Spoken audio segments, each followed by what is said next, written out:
Young का double slit प्रयोग अपन ने कर लिया था। उसके बाद में आज अपना टॉपिक है उसी फ्रिंज प्रयोग के बाद में फ्रिंज चौड़ाई ज्ञात करना। फ्रिंज चौड़ाई ज्ञात करना। यंग का जो डबल स्लिट प्रयोग अपन ने किया था उसमें जो फ्रिंजें बन रही थी चमकीली काली, उन फ्रिंजों की चौड़ाई कैसे ज्ञात करते हैं आज हमें ये पढ़ना है। ठीक है, डायग्राम बनाते हैं।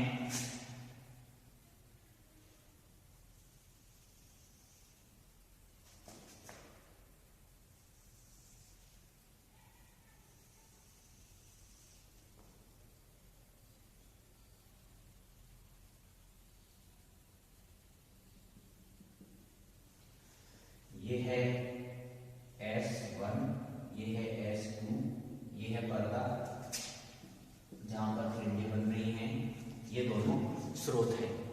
ठीक है, इन दोनों स्रोतों के बीच की दूरी अपन ने क्या ले रखी है, D ले रखी है। ये O है, ये दोनों बराबर दूरी पे हैं, ये D/2 है और ये भी D/2। स्रोत से पर्दे के बीच की दूरी अपन ने कैपिटल D ले रखी है। ठीक है, स्रोत से पर्दे के बीच की दूरी अपन ने क्या ले रखी है, कैपिटल D ले रखी है। ठीक है, किसी बिंदु P पर कोई फ्रिंज है जहां हमें क्या निकालनी है, जहां फ्रिंज बन रही है और हमें इस फ्रिंज की चौड़ाई निकालनी है।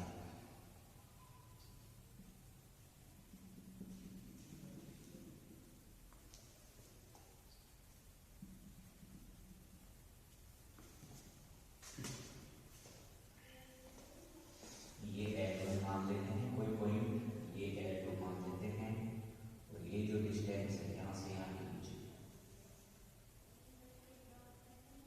उसे अपन ने x मान लिया। उसे अपन ने x मान लिया। ठीक है, इसके बाद में लिखेंगे इसमें S1 व S2 से बिंदु P पर पहुंचने वाली तरंगों के मध्य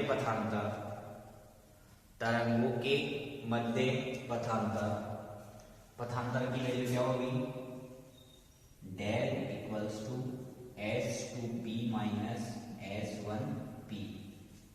पथांतर का मतलब किसने ज्यादा पथ तय किया है। अगर किसी ने ज्यादा पथ तय किया है तो वो अंतर कितना है अपन वो देख रहे हैं। ठीक है, del equals to S2P minus S1P।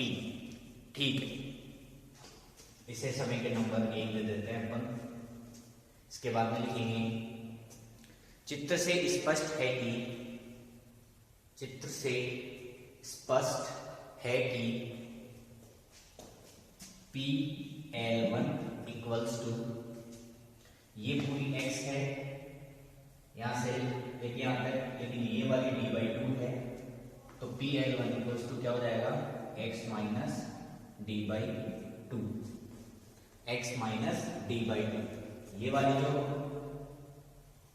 Distance है वो भी D/2 होगी और ये वाली डिस्टेंस है वो भी D/2 होगी। देखिए ये D/2 है तो ये भी D/2 होगी, ये D/2 है तो ये भी D/2 होगी। तो अपन को PL1 निकालना है, PL1 की वैल्यू क्या है, x माइनस D/2। ठीक है, लिखेंगे अतः समकोण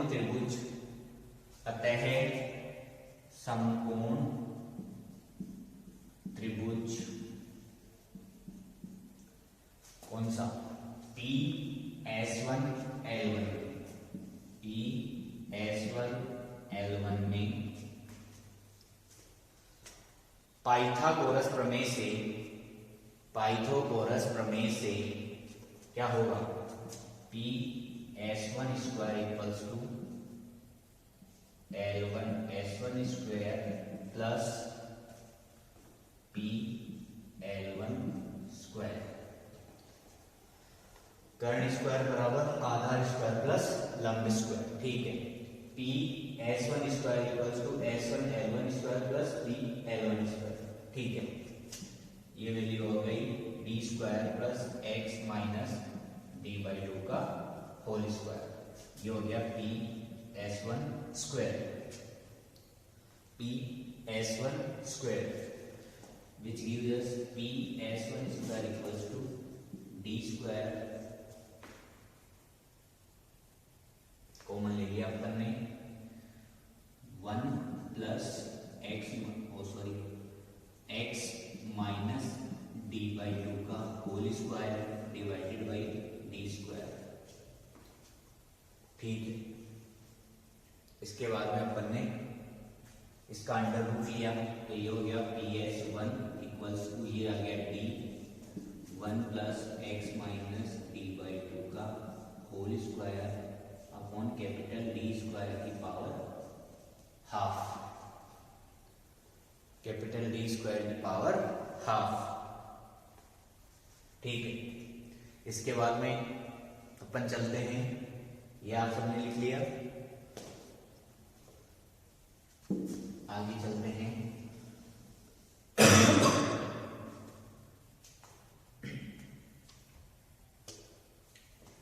इसके बाद में लिखेंगे द्विपद प्रमेय से, चूंकि d is very very greater than है x minus D by to से, x minus D by to से, तो ये वाली संख्या बहुत छोटी होगी, तो यहाँ पे अपन द्विपद प्रमेय लगा सकते हैं, p S1 equals to d into 1 plus 1 by two x minus D by two का whole square upon D square, x minus 1 by,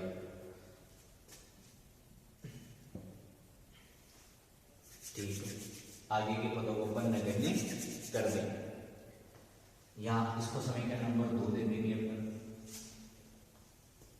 इसके बाद में इसी प्रकार समकोण त्रिभुज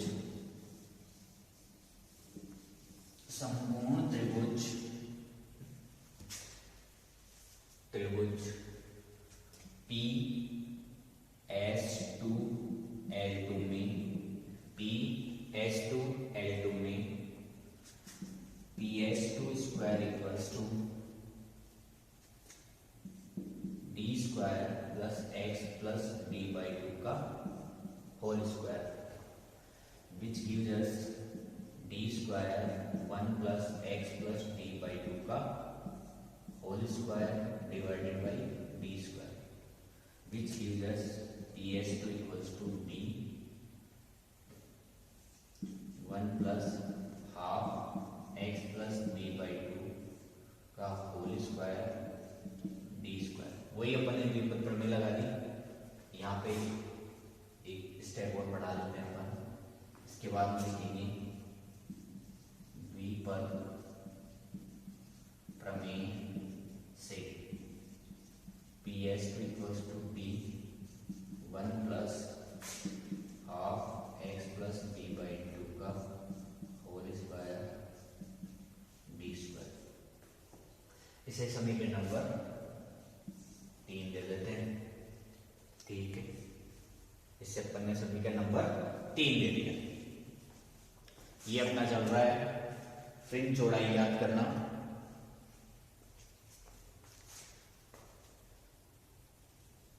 हो गया यहां तक। चलिए अब अपन को पथांतर निकालना है। तो पथांतर क्या होता है, फॉर्मूला भी अपन ने लिखा था।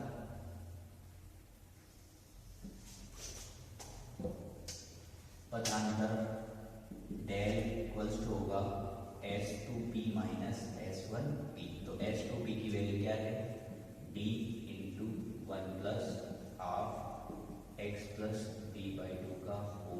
Square divided by D square minus D 1 plus half X minus D by 2 का whole square upon D square. ठीक है, यही था। सबसे पहले डी को अंदर मल्टीप्लाई करते हैं अपन, तो ये हो जाएगा D plus half X plus D by 2 का होल स्क्वायर अपॉन डी। एक डी से डी कैंसिल हो जाएगा, minus D minus half X minus D by 2 का होल स्क्वायर अपॉन डी। चलिए बी से D cancel, which gives us 1 upon 2d x plus d by 2 का whole square minus x minus d by 2 का whole square. ठीक है, चलो इसको solve करते हैं। 1 upon 2d x square plus d square by 4 plus 2d, 2 से 2 cancel हो जाएगा, minus x square minus D square by 4 plus 2d। अच्छा x भी आएगा यहाँ पे, x 2d x।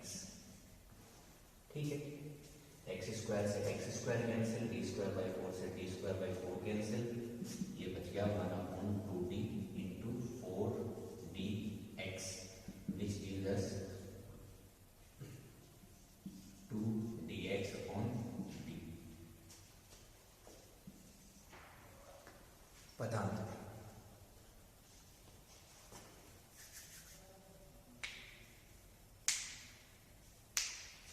सॉरी, यहाँ पे dx ही तो आएगा, 2dx तो नहीं आएगा, तो यहाँ पे आएगा dx अपॉन डी। ठीक है, ये आ गया अपने पदांतर। ये क्या आ गया अपना पदांतर।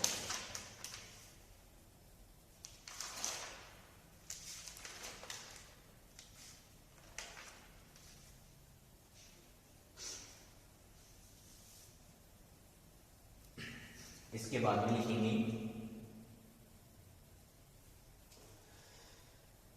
यहां तक अपन ने कर लिया, पदांतर पे आ गए। अब अपन को चमकीली और काली फ्रिंज की चौड़ाइयां निकालनी है। ठीक है, इसके बाद में लिखेंगे अपन चमकीली फ्रिंज। चमकीली फ्रिंज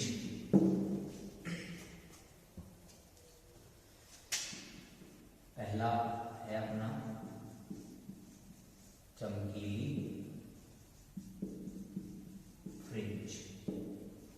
चमकीली फ्रिंज के लिए देखते हैं अपन कि चमकीली फ्रिंज के लिए क्या होगा। इसमें लिखेंगे यदि पथांतर तरंग धैर्य का पूर्ण गुणज हो तो, यदि पथांतर तरंग धैर्य का पूर्ण गुणज हो तो, तरंग धैर्य का पूर्ण गुणज हो तो बिंदु P पर चमकीली फ्रिंज प्राप्त होती है। बिंदु P पर चमकीली फ्रिंज प्राप्त होती है। माना मूल बिंदु से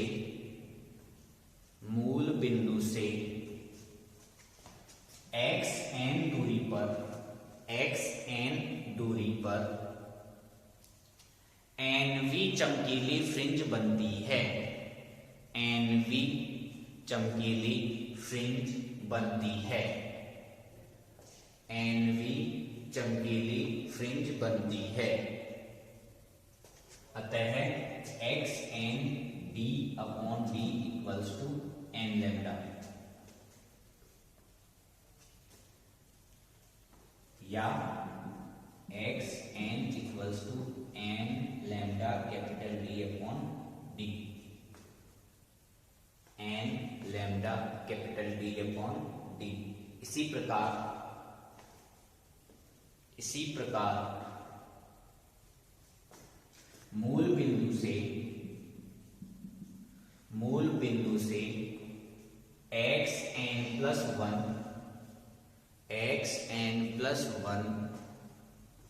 दूरी पर n+1वीं चमकीली फ्रिंज बनती है। n+1वीं चमकीली फ्रिंज बनती है। अतः xn+1 = n+1 लैम्डा d/d।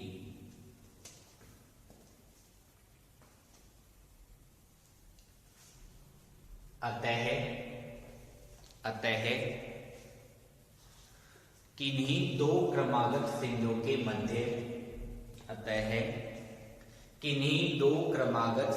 के मध्य दूरी xn+1 - xn = n+1 lambda d/d minus n lambda d/d, which gives us n lambda d/d plus lambda d/d minus n lambda d/d। इससे ये कैंसिल,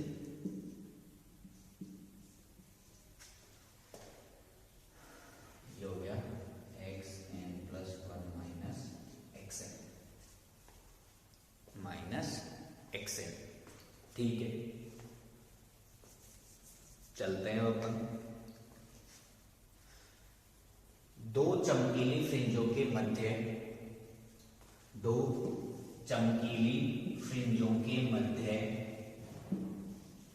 एक काली फ्रिंज होती है।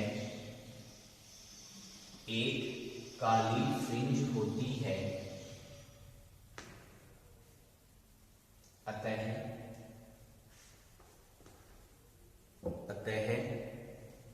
उपरोक्त समीकरण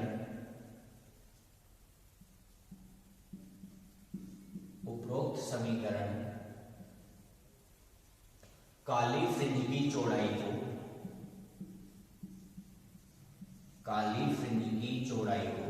प्रदर्शित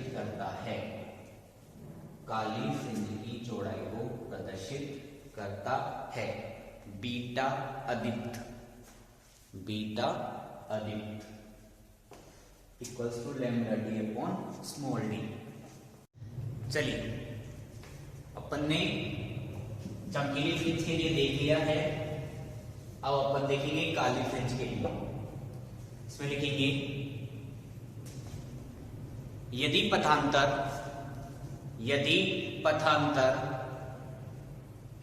λ/2 का विषम गुणज हो तो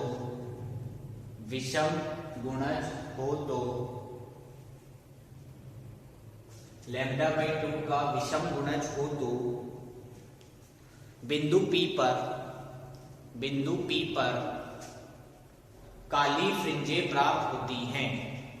बिंदु P पर काली फ्रिंजें प्राप्त होती हैं।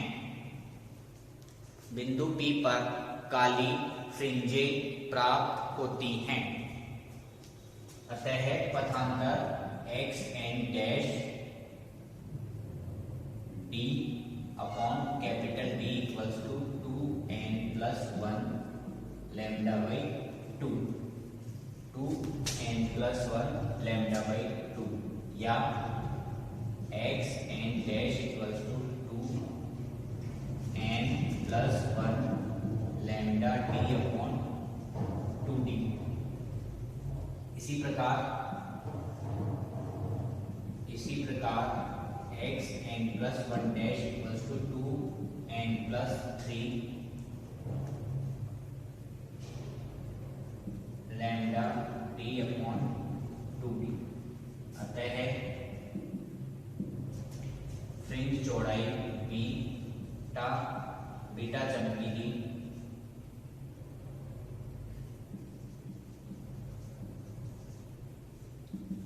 Equals to 2n+3 lambda D upon 2t minus 2n+1 lambda D upon 2t which gives us lambda D upon small D. Beta चमकीली भी क्या आएगा, lambda D upon small D.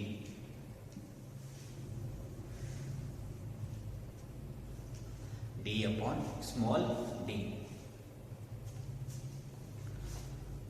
इसके बाद में लिखेंगे अपन फ्रिंज चौड़ाई की निर्भरता। फ्रिंज चौड़ाई की निर्भरता।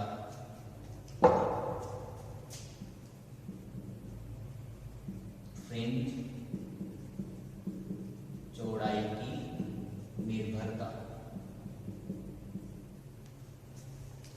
फ्रिंज चौड़ाई की निर्भरता।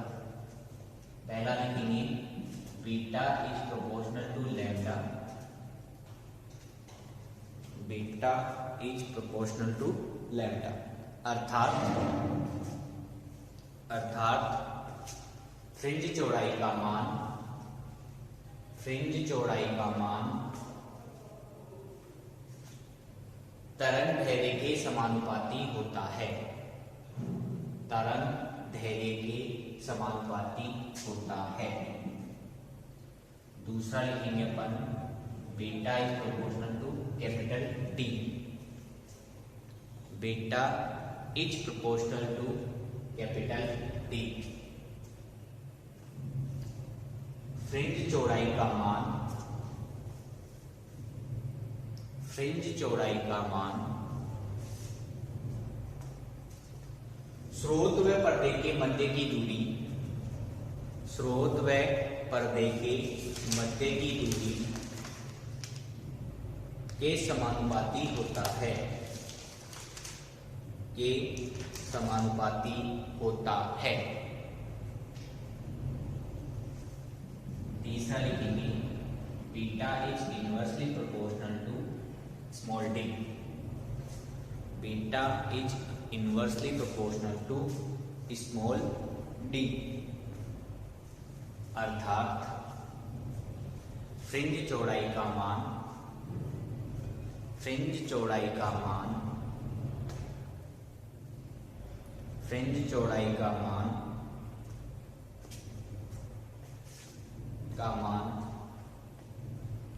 दोनों स्रोतों के मध्य की दूरी के, दोनों स्रोतों के मध्य की दूरी के व्युत्क्रमानुपाती होता है। मध्य की दूरी के व्युत्क्रमानुपाती होता है। व्युत्क्रमानुपाती होता है।